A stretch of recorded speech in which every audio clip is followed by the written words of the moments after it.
Doctor Babasaheb आंबेडकरांच्या अंत्ययात्रेचा हा video पाहिला की मन सुन्न होतं. पण हा व्हिडिओ आमच्यापर्यंत पोहोचवण्यासाठी एका व्यक्तीने अक्षरशः आपलं राहतं घर गमावले. त्यांचं नाव आहे नामदेवराव भटकर. कोल्हापुरातल्या मसूद मालेगावात नामदेवराव भटकरांचा जन्म झाला. डॉक्टर बाबासाहेब आंबेडकरांच्या दुःखद निधनाची बातमी जेव्हा त्यांना कळाली त्यावेळी ते मुंबईतच होते. या सर्व घटनेचं चित्रीकरण करण्याचा त्यांनी निर्णय घेतला, पण यासाठी भरपूर पैसा खर्च होणार होता हे त्यांना आधीच माहीत होतं आणि म्हणून त्यांनी इतरांची मदत घेण्याचं ठरवलं. चित्रीकरणाच्या क्षेत्रात अग्रेसर असलेल्या बरेच जणांना त्यांनी मदतीसाठी विचारलं, पण सर्वांनी नकार दिला. काहींनी तर अस्पृश्यांच्या नेत्यांशी आमचा काय संबंध असं म्हणत नकार दिला. पण तरीसुद्धा त्यांनी हार मानली नाही आणि हे काम त्यांनी स्वतःच करण्याचा निर्णय घेतला.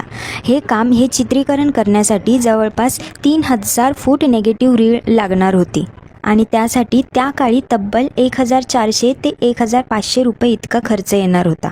आता इतके पैसे अचानक आणणार कुठून, म्हणून त्यांनी स्वतःचा छापखाना गहाण ठेवला 1500 रुपयांना आणि त्या रीळा विकत घेतल्या. पुढे शंकरराव सावेकरांकडून त्यांनी 150 रुपये प्रतिदिन या करारावर कॅमेरा घेतला आणि चित्रीकरणाला सुरुवात केली. डॉक्टर बाबासाहेब आंबेडकरांचं पार्थिव ज्या ट्रकवर ठेवण्यात आलेलं त्याच ट्रकवर त्यांनी कशीबशी जागा मिळवली आणि आपला कॅमेरा तिथेच ॲडजस्ट करून पहिला शॉट दादरमधल्या